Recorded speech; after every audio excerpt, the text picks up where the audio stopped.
Welcome back. सुबह सवेरे पाकिस्तान आप देख रहे हैं और हम आपको एक दिलचस्प खबर से आगाह करेंगे। खबर तो आपको मिल ही गई होगी, लेकिन ये बहुत इंट्रीगिंग है। जैसे हमें बहुत इंटरेस्टिंग लग रही है, आपको भी लगेगी कि अयूबिया नेशनल पार्क में 129 बरस पुरानी सुरंग को सयाहों के लिए खोल दिया गया। बिल्कुल, कचरे और मिट्टी में दबी हुई सुरंग की तामीर सन 1891 में अयूबिया और खैरा गली मरी के दरमियान की गई थी। ये सुरंग फन तामीर का शाहकार है, जिसमें कदीम दौर के नक्शो निगार आज भी मौजूद है। मट्टी और पत्थरों से बनी हुई 240 फुट तवील मोटर टनल की चौड़ाई 4 फुट, ऊंचाई 6 फुट है। वफाकी मुशीर माहौलियात मलिक अमीन असलम ने इफ्तिताह के मौके पर मीडिया को बताया कि हुकूमत सियाहत के फ़रोग के लिए अमली इक़दाम कर रही है। और टनल की जो मरम्मत भी इसी एक चीज़ की कड़ी है। और मोटर टनल अंग्रेज़ों के दौर में बनाई गई थी और मरी के पानी के मसले को हल करने के लिए ये तामीर की गई थी। टनल की खास बात यह है कि इसके दोनों अतराफ पैदल चलने वालों के लिए फरा ट्रैक भी बना हुआ है। अच्छा, अगर हमजा आप टर्की गए? टर्की नहीं गया। अच्छा, इस्तांबुल अगर आप जाए ना तो वहाँ पे अब उसकी प्रोनाउंस बड़ी मुश्किल है, तो मुझे अगर मैं गलत प्रोनाउंस करूँ तो I am sorry for that. Basilica cistern करके कुछ है कि उसे संकन पैलेस भी कहते हैं। अच्छा, क्योंकि क्योंकि वहाँ पर ना बहुत ज़्यादा मसला होता था इसी तरह फ्रेश वाटर का। तो एक रिजर्वायर है बहुत बड़ा, बहुत ह्यूज। वहाँ पे कुछ फिल्म्स भी शूट हुई हुई हैं हॉलीवुड की। सो वो बड़ा मिस्टिक सा है। सो मुझे इस सुरंग को देख के ना तो मुझे वही याद आ गया। हालांकि ये वो उस तरह का कुछ भी नहीं है, लेकिन अंडरग्राउंड एक ऐसी वाटर टनल जो कि पूरे शहर को पानी सप्लाई करने के लिए बनाई गई। जिस तरह से ये खूबसूरत है ना, अगर आप टर्किश इस्तांबुल जाएं और उस रिजर्वायर में जाएं तो आपको ना एक हौलनाकी का, एक अजीब सी हैबत का एहसास होता है। ऐसा लगता है यहाँ से कोई चीज़ आ रही है और यहाँ से कोई चीज़ आ रही है। अच्छा। अब तो आप ज़रूर जाएंगे। अब मैं ज़रूर जाऊँगा। और अब पूछ लेते हैं कि इस टनल में भी क्या कुछ ऐसी चीज़ है। फॉरेस्ट ऑफिसर जो है सरदार मोहम्मद नवाज साहब हमारे साथ मौजूद हैं। सरदार साहब अस्सलाम वालेकुम, बहुत शुक्रिया आपका, आपने सुबह सवेरे पाकिस्तान को वक्त दिया। सरदार साहब, इस टनल के हवाले से बताइएगा, बाकायदा तौर पर इसको खोल दिया गया है? वालेकुम अस्सलाम, बहुत शुक्रिया, आपने हमें वक्त दिया। इस तरह है कि हमारा जो मशहूर पाइपलाइन ट्रैक है जो अयूबिया नेशनल पार्क में फॉल करता है, इसके कार्नर पे ये टनल पाई जाती थी और इसको कचरे का ढेर बना दिया गया था। जो हमारे सिविल डिपार्टमेंट ने उस सारा कचरा गिलियात का यहाँ पे फेंकते थे। तो रोडों की दोनों तरफ से तो हमारे कंजर्वेटर साहब हैं, आरम साहब नेशनल पार्क के कंजर्वेटर ने उन्होंने इनिशिएटिव लिया और यूएनडीपी ने हमें स्पॉन्सर किया। $15,000 की लागत से इस टनल की रेनोवेशन का हमने काम शुरू किया। क्योंकि हमारे अयूबिया नेशनल पार्क में 4-5 आर्ट स्पॉट थे जहाँ पे टूरिस्ट जाया करते थे। तो उन आर्ट स्पॉट्स में कैरिंग कैपेसिटी से ज्यादा टूरिस्ट जाते थे। तो इस सिलसिले में हमने नए आर्ट स्पॉट तलाश करना शुरू किए। उनमें से हमें टनल भी बेहतर मिला। तो आज दूसरा दिन, 2 दिन हो चुके हैं, तो 50,000 से ज्यादा लोग इस टनल का विजिट कर चुके हैं। तो ये इसका मतलब है कितना पोटेंशियल इसमें, और हम लोग इसके बारे में ला इल्म रहे। मतलब ये इंकशाफ कागजों में हुआ, पेपर्स में, ये कैसे ये सामने आई बात कि इसको रिवैम्प करते हैं, इसको रीडिस्कवर करते हैं?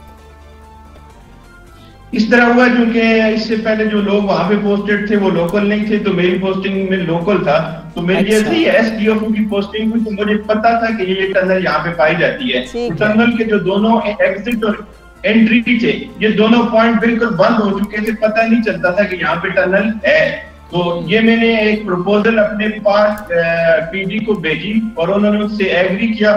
तो इस तरह इसके खोलने का बाकायदा काम किया। इतना मुश्किल काम था कि ये 250 फीट की लेंथ इसकी थी, लेकिन 8 महीने खोलने में लग गई। अच्छा, बिल्कुल 8 महीने खोलने में लग गए। बहुत अच्छा इनिशिएटिव है सरदार साहब, बहुत मुबारक हो आपको भी। नहीं, ये एक हेरिटेज है हमारा कि आपने उसे रीडिस्कवर किया और ये देखने के काबिल है। किया। हाँ, ये देखने के काबिल है। यहाँ तो हम जा रहे हैं, इधर हम जा रहे हैं, इसको हम देखने के लिए जा रहे हैं। फिर आपके साथ हम शेयर भी करेंगे कि कैसी है, फिर आप लोग भी जाइएगा। और फरा आगे बढ़ते हैं। अभी आपने तुर्की की बात की थी तो मैंने कहा कि थोड़ा सा तुर्की का जिक्र कर लेते हैं। तो तुर्क शेफ हैं बोरिक ओज़दामर, यही है, मतलब मुश्किल नाम। हाँ, बस तुर्की की प्रोनाउंसिएशन ही सबसे ज्यादा मसला होता है। क्या उन्होंने आर्मी म्यूजियम रावलपिंडी का दौरा किया है, जंगी गैलरियां, हथियार और साजो सामान को देखा। मुख्तलिफ जंगों में भारतीय फौज से कब्जे में लिए गए अस्करी आलात में भी उन्होंने खुसूसी दिलचस्पी ली। तो हम ये खुसूसी और दिलचस्प रिपोर्ट भी इनको दिखाते हैं। पाकिस्तान के दौरे पर आए हुए तुर्की के मारूफ सियाहती शेफ बोरिक ओज़दामर का आर्मी म्यूजियम का दौरा। तुर्क सियाहती शेफ ने अपने दौरे का आगाज कायदे आजम की यादगार से शुरू किया। तुर्क शेफ ने आर्मी म्यूजियम में जंगी गैलरियां, हथियार और साजो सामान भी देखा, जबकि भारतीय जनरल की कब्जे में ली गई जीप में खसूसी दिलचस्पी ली। सख्त मौसमी हालात में सियाचिन में रहने वाले सिपाहियों की तर्ज जिंदगी को भी पूरे इन्हमाक से देखा।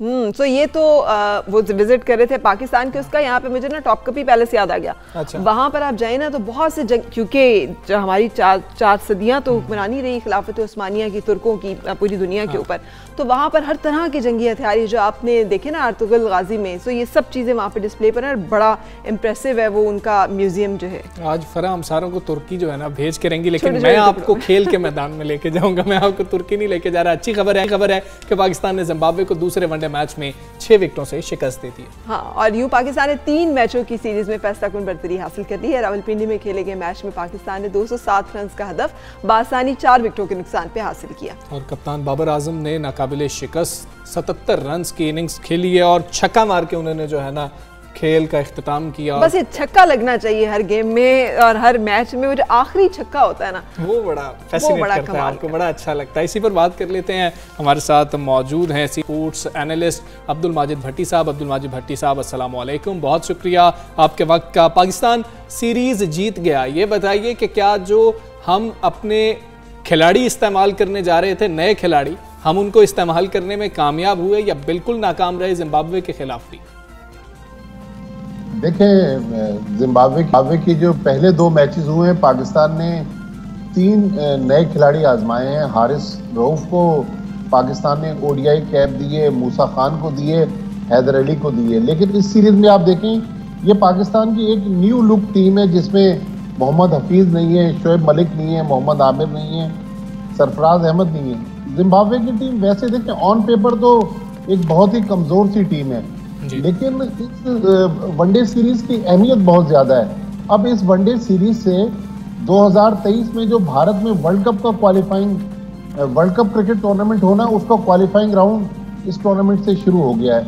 और हर जीत पर हर टीम को, दुनिया की हर टीम को हर जीत पर 10 पॉइंट मिल रहे हैं। और अगर मैच अबेंडेंट होता है, ट्राई होता है, तो 5 पॉइंट मिलते हैं। तो अहमियत किस लिहाज से ज्यादा है।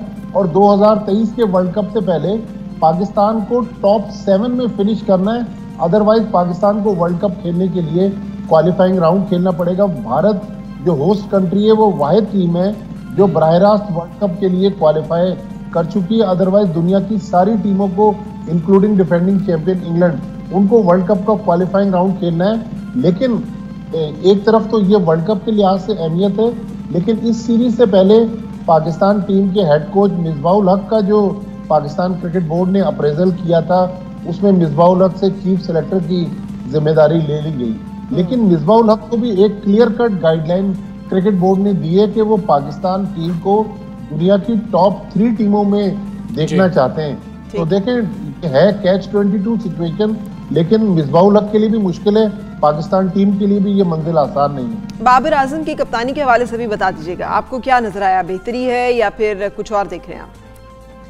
देखें, अभी तो दुनिया की एक वीक टीम के खिलाफ हम खेल रहे हैं। बाबर आजम इम्प्रूव कर रहे हैं। ज़ाहिर है इंटरनेशनल मैचेस में जब आप कप्तानी करते हैं तो सीखते हैं, लेकिन मेरे ख्याल में अब ये भी बात सुनने में आ रही है कि बाबर आजम को टेस्ट टीम का भी कप्तान बनाया जा रहा है। तो मेरे ख्याल में बाबर आजम को कप्तानी के बजाय अगर बैटिंग पे हम फोकस करने दें तो ज़्यादा अच्छा है, क्योंकि दुनिया में माजी में बहुत सारी मिसालें हैं कि दुनिया के बड़े बड़े बैट्समैन जब उन पर कप्तानी का बोझ डाला जाता है तो उनकी अपनी परफॉर्मेंस मुतासिर हो जाती है। मेरे ख्याल में T20 और वनडे की हद तक बाबर आजम की कप्तानी अभी तक तो ठीक जा रही है, लेकिन टेस्ट की कप्तानी ना दी जाए तो बेहतर है, किसी और को कप्तान बनाया जाए। अजहर अली, देखिए जब अजहर अली ने परफॉर्म करना शुरू किया तो अजहर अली को हटाने की बातें हो रही हैं। ये मेरे ख्याल में हमें इस किस्म की जो रविश है उसको तर्क करना पड़ेगा। जी ठीक है। माजिद भट्टी साहब, ये बता दीजिएगा हमें कि तीसरे मैच के लिए आपकी ख्वाहिश क्या है कि इन प्लेयर्स को चांस मिलना चाहिए और उम्मीद कितनी है कि नए प्लेयर्स को चांस मिलेगा? खुशदिल हमारे पास मौजूद हैं और मूसा को 6 ओवर करवाए गए, 7वां ओवर कर रहे थे, क्या पूरी तरह यूटिलाइज करना चाहिए?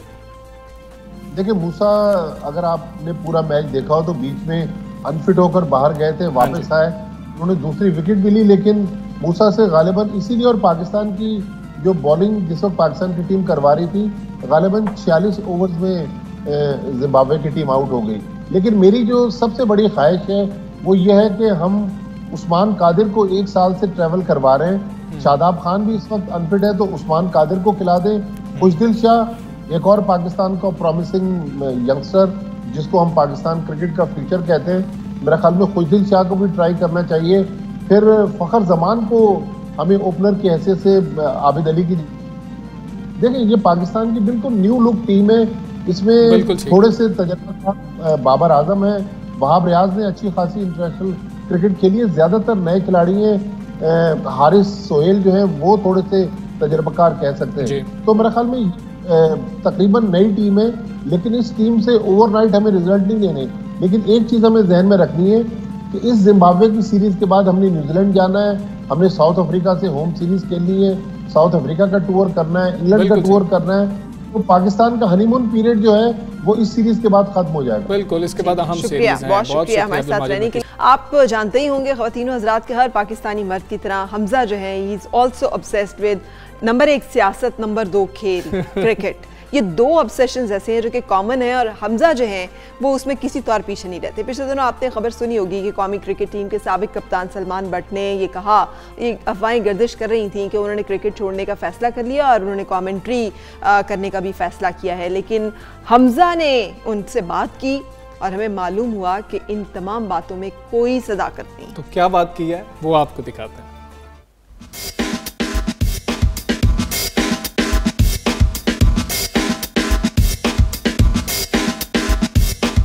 सलमान बट साहब हमारे साथ मौजूद हैं, इनसे बात करते हैं और जानने की कोशिश करते हैं आजकल कितनी प्रैक्टिस कर रहे हैं, क्रिकेट पर कितनी नज़र रख रहे हैं और क्या फ्यूचर प्लान है। अस्सलाम वालेकुम सलमान। वालेकुम अस्सलाम, कैसे हैं हम लोग? बिल्कुल ठीक, आप बताएं खैरियत से। और हमें अब सलमान बट जो है अगले 5 साल के लिए क्या प्लान करता हुआ नज़र आ रहा है और कहाँ पर आपकी नज़रें हैं कि अब अगले 5 साल में मैंने ये ज़रूर करना है? देखें, इतनी लंबी प्लानिंग्स नहीं करता। अगर अल्लाह ने ज़िंदगी दी, सेहत दी उस वक्त, तो then I will see where life takes me. अभी तो ये है कि ये वाली कादम ट्रॉफ़ी मैंने विड्रॉ किया, मैं खेल नहीं रहा। सो इसमें I would take this option of commentary, I will see explore this avenue कि कैसा है ये। और इसके अलावा वाइट बॉल क्रिकेट में खेल रहा हूँ, अभी PSL में लाहौर कलंदर्स का हिस्सा हूँ, उसके बाद वनडे भी खेल सकते हैं। So it all depends where it goes. थोड़ी सी कन्फ्यूजन थी व्हाट टू डू, लेकिन फिर उसको मैंने taken a decision kind of अभी क्या करना है, अभी की बात कर रहा हूँ। तो ये विड्रॉल को थोड़ा सा इससे कर दिया गया कि कंफ्यूज हो गए कि शायद आपने रिटायरमेंट ले लिया, आप नहीं खेलेंगे। तो ये विड्रॉल एक सिर्फ इस ट्रॉफ़ी के लिए, उसके बाद आप पाकिस्तानी टीम के लिए अवेलेबल है? सिंपल वर्ड्स में तो आपने बता ही दिया, but I guess withdrawal and retirement are two different words and for a reason. तो अब कुछ लोग अपनी मर्ज़ी क्या उसका तर्जुमा करते हैं, I don't mind, but I know what I am doing, मुझे पता है। तो मुसलसल परफॉर्म कर रहे हैं डोमेस्टिक के अंदर, और एक प्लेयर जो टीम में नहीं होता वो डोमेस्टिक ही एक प्लेटफॉर्म है जहाँ पर खेल सकता है, तो डिसअपॉइंट नहीं होते कि अब तो मुझे चांस नहीं मिल रहा, परफॉर्म भी कर रहा हूँ, सेंचुरीज भी कर रहा हूँ? ऑब्वियसली ये एक ऐसी चीज़ है, किसी भी प्लेयर की जब बहुत ज़्यादा परफॉर्मेंसेज होती हैं तो वो एक्सपेक्ट करता है कि वो प्रोग्रेस करे और पाकिस्तान को रिप्रेजेंट करे या हायर लेवल पे जाए। और अगर आपको वो कॉन्स्टेंटली परफॉर्मेंस के बावजूद वो प्रिविलेज ना मिले, आपको वो जो डिज़र्विंग आपका एक प्लेस है वो ना मिले, तो you always feel as a player कि यार मेरे साथ क्यों ऐसा हो रहा है, and that happens to a lot of us. Salman भी वैसे तो जो लाहौरी है ना वो मशहूर हैं कि खाबे शाबे खाते हैं, नाश्ता बेहतरीन पायों का नाश्ता करते हैं।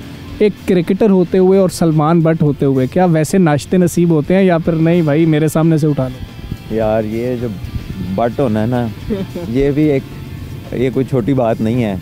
और इस बट फैमिली का होके अगर if you have to refrain, आपने छोड़नी है ये चीज़ें, थोड़ा बड़ा मुश्किल होता है क्योंकि बाकी नहीं छोड़ते। तो आपके सामने बहुत कुछ हो रहा होता है खाने के साथ। आपने क्या याद करा दिया। मैं कभी कभार खा लेता हूँ बट बहुत अरसा मैं ये चीज़ें नहीं खाता। कज़न्स ये तो नहीं कहते जा तू तो बट ही नहीं है, तू तो उस तरह खांदा ही नहीं? नहीं, मैं उनके खाने के वक्त उधर होता ही नहीं हूँ, मैं निकल जाता हूँ, मेरे से फिर देखा नहीं जाता। एक वो चीज़ कि पाकिस्तान के लिए बड़े फ़ख्र की बात थी कि सदर बुश जो थे उनको कोई क्रिकेट सिखा रहा है, वो बुला रहे हैं कि जी के सलमान बट साहब आएँ ज़रा बताएं। हमें लगा कि शायद अमेरिका सोच रहा है कि अब अपनी टीम बनाई जाए, उसको थोड़ा सा बेहतर किया जाए। क्या उसके बाद कभी मौका मिला या अमेरिका से कोचिंग की कभी ऑफ़र आई है? अमेरिका ने अब टेकअप किया क्रिकेट। अब जब हम बात कर रहे हैं ना, इस सीज़न उन्होंने ओवरसीज़ हायर किए हैं professionals and they are moving into a proper cricketing system. और 2 साल के बाद वो आपको वर्ल्ड कप T20 में नज़र आएंगे, 2 से 3 साल के बाद। लेकिन हो रही है। चलें ये बताएं कि ज़ाती ज़िंदगी की थोड़ी सी बात कर लेते हैं कि जो फैंस हैं अभी भी तंग करती हैं, कोई फ़ोन शोन आते हैं, कोई घर में कभी कभी होता है कि इस टाइम तो नहीं भाई किधर मत में तंग कर रहे हो? होता है, अभी तो कम हो गया ऑब्वियसली, बिकॉज मैं आई एम मैरिड, मेरे माशाल्लाह बच्चे हैं, तो ये उससे जब व्हेन यू आर सिंगल तो ये चीज़ की इंटेंसिटी ज़्यादा होती है, आपको पता है, लोगों को पता होता है इस चीज़ का, और लेकिन ये चीज़ें दे नेवर स्टॉप। भाभी गुस्सा नहीं करती हैं कि क्यों मैसेज आ रहा है ये? वो किसी के मैसेज पे क्या गुस्सा, मैं करूँ वापस तो गुस्सा करने वाली बात है ना। कोई करे तो वो कैसे रोक सकते हैं। कप्तानी किसकी आपको वीक लगी जिन कैप्टन्स के अंडर आपने? नहीं, I think that would be harsh to say, because ये एक ऑनर होता है पाकिस्तान की कैप्टनसी करना, सो राइट और रॉन्ग, लेकिन इस तरह किसी को आप सिंगल आउट कर दें, फॉर्मर कोलीग्स भी हैं, देखिए जितने भी पाकिस्तान के कप्तान हैं ना, वो जो भी है वो ऑनर की चीज़ है, हमारे सीनियर्स भी हैं, मेरे कोलीग्स, मैं खुद भी कैप्टन रहा हूँ, तो ऐसे नहीं सिंगल आउट नहीं कर सकते। आप किसी की तारीफ़ कर लो, किसी की कोई चीज़ पसंद कर लो, लेकिन मेरा ख्याल है कि ये ना मैं करूँगा और ना ही ये किसी को इस बारे में कभी। तो बाबर को कप्तानी का बोझ जो है वो अब उस बाबर के कंधों पर डाल दिया गया, तो आप समझते हैं कि बाबर आजम को अब तीसरे फॉर्मेट टेस्ट की भी बात की जा रही है, क्या अभी इतना बोझ बाबर आजम पर डाल देना चाहिए जब वही मुसलसल परफॉर्म कर रहे हैं और बैकबोन है हमारी टीम की? और साथ रिजवान पर कमेंट कर दीजिएगा कि रिजवान को अभी टेस्ट की कप्तानी देना जब अभी वो कम क्रिकेट खेले हैं, अभी अपनी जगह बना रहे हैं, दुरुस्त होगा? नहीं, देखें ये एक बड़ा फार फेच्ड आइडिया है, और इन अ प्लेस लाइक पाकिस्तान जहाँ पे लिटरेसी इज़ वेरी लिमिटेड, वहाँ पर ये आइडियाज़ ग्रो करते हैं। ऐसे ही किसी को 4 मैच देखा कप्तान बना दो, किसी को 8 मैच देखा कप्तान बना दो। What has he done? अभी T20 का टूर्नामेंट जीता है तो T20 से आप टेस्ट कैप्टन को तशबीह दे रहे हैं। पहले तो ये कंसिड्रेशन अगर आप सोचें बैठ के, तो मेरा नहीं ख्याल कि कोई अक्लमंद बंदा इसका कंपैरिजन कर सकता है टेस्ट क्रिकेट और एक लोकल T20 का टूर्नामेंट। और दूसरी बात यह है कि गिव हिम द टाइम, आप उसके ऊपर, वो इतना अच्छा कीपर है, गट्सी बैट्समैन है, आप ऐसे ही उसको कंट्रोवर्शियल कर रहे हैं, ऐसे ही for nothing. So I think the kind of good player he is, उससे पाकिस्तान को भी क्रिकेट एक्सट्रैक्ट करनी चाहिए। किस बॉलर को फेस करते हुए थोड़ा सा खौफ आता था कि यार ये पता नहीं कोई चोट ही ना लगे? इंटरनेशनली अगर आप कहें तो ग्लेन मैकग्रा और फ्लिंटॉफ काफ़ी मुश्किल बॉलर्स थे। और सबसे ज़्यादा मज़ा किसके साथ आता था कि दूसरे एंड पे ये वाला बैट्समैन हो तो उसके साथ ज़रा जोड़ी अच्छी बन जाती है, मुझे खेलते हुए मज़ा आता है, सपोर्ट भी मिल रही होती है? क्या कौन सा ऐसा बैट्समैन था जिसके साथ खेलते मज़ा? मेरी ओपनिंग कामरान अकमल के साथ वाइट बॉल क्रिकेट में काफ़ी जो है ना वो सक्सेसफुल रही है। पाकिस्तान के अंदर कप्तान को अंग्रेज़ी बोलनी आनी चाहिए, ये चीज़ इतनी क्यों है? अब हमने पहली बार देखा कि बाबर आजम को साथ उन्होंने कहा कि इसका ट्रांसलेटर होना चाहिए, तो अंग्रेज़ी बोलना ज़रूरी नहीं है, क्रिकेट खेलना ज़रूरी है। पहले भी नहीं था। आप देखें, ये तो किसी ने एक बात पकड़ ली और आजकल बात पकड़ के उसका बतंगड़ बनाना बहुत आसान है, सोशल मीडिया। आप देख लें, इंजी भाई जो हैं वो मोस्टली, आपको कोई इंग्लिश फ्लुएंट तो नहीं थी, लेकिन he was very successful captain. इसी तरह जो राशिद भाई हैं वो भी पाकिस्तान के कप्तान रहे हैं, he wasn't a person who would speak English. The rest वो भी अपना गुजारा कर लेते थे, लेकिन कोई इंग्लिश फ्लुएंट की वजह से तो कोई भी कप्तान, अगर इंग्लिश फ्लुएंट होता तो वो फिर आप बता दें कौन सा इंग्लिश फ्लुएंट है। सियासत में आने का कोई चांसेस हैं सलमान? नॉट एट ऑल, अल्लाह ना करे, अल्लाह ना करे, बिल्कुल भी नहीं। आप हाल देख लें। एक कप्तान हमारे पहले जो हैं वो सियासत में है, इस वक्त मुल्क वैसे ही चल रहा है जैसी टीम चल रही थी। नहीं, वो तो खैर एक एक्सेप्शनल उनकी तो स्टोरी है, और पॉलिटिकली भी वो जो स्ट्रॉन्ग है, उनके साथ बहुत सारे ऐसे लोग हैं जो पॉलिटिकल बैकग्राउंड्स के हैं, तो मेरा कोई ऐसा इंटरेस्ट नहीं है और ना मैं इस तरह से सोचता हूँ। आई थिंक कि if we were to do any good to Pakistan तो आप हर कैपेसिटी में कर सकते हैं, ज़रूरी नहीं कि उसके लिए आपने प्राइम मिनिस्टर बनना।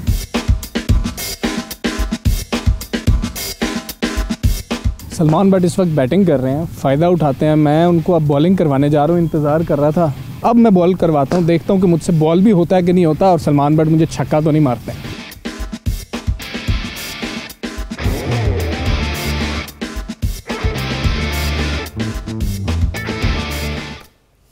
अच्छा जी, वेरी गुड। लेकिन सलमान बट जो हैं वो बटनी लग रहे थे, आप मुकम्मल बट लग रहे थे। बस क्या करें, आप देखें। So you really need to work on your fitness। होते लाहौर में हो ना आप, तो आप फिर नाश्ता दबा के आपका करने का दिल करता है, फराम आप जैसा नाश्ता नहीं किया। दोपहर का खाना भी दबा के खाने को दिल करता है, फिर उसके बाद रात का खाना भी दबा के खाने को दिल करता है।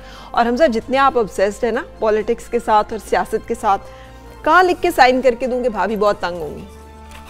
ये आपसे इस वक्त बहुत खुश होंगे। नहीं, मैं यहाँ साइन मेरे से तो तंग होंगी, आपसे बहुत तंग होंगी, इसलिए कि सिवाय खबरों के और सिवाय सियासत के दूसरी किसी चीज का इंटरेस्ट ही नहीं है। हमजा से बात की जाए तो हाँ ऐसे जैसे आप पता नहीं हवाओं से या किसी और मखलूक से बातें करें। मैं सलमान बट से जो है ना पूछने की कोशिश कर रहा था और फरा ने मेरा सारा कुछ यहाँ पे जो है ना मैं आप ही को देख रही थी ना कि हमजा के साथ। अच्छा एक और ऑब्जर्वेशन जो मैं बात करूँगी, अगैन मैं आप दोनों को भी देख रही थी, बहुत इंजॉय भी कर रही थी सारी कॉन्वर्सेशन को, लेकिन मैं स्मॉग भी देख रही थी। अगर आपने कैमरे में देखा और 2 शॉट में हमारा कैमरामैन मुसलसल मैनेज करते हुए उसको दिखाई दिया, लेकिन बैकग्राउंड में आपको लाहौर की वो स्मॉग दिखाई दे रही है जो कि इस वक्त हम सब के लिए एक बहुत बड़ा हेल्थ हैजर्ड है। अब हमने आपको बरतानिया में जब कट किया तो आपने देखा कितना साफ़ हवा थी। सो हम सबको प्यारे पाकिस्तानियों मिलकर साफ़ हवा में सांस लेने के लिए और अपने बच्चों के मुस्तकबिल के लिए काम करना है इस पे कि हमारी हवा तो साफ। और किसी के राज इस तरह कैमरे के सामने नहीं बताने। हमें इजाज़त दीजिए। अल्लाह हाफिज़। Sign document. Take care, have a good day.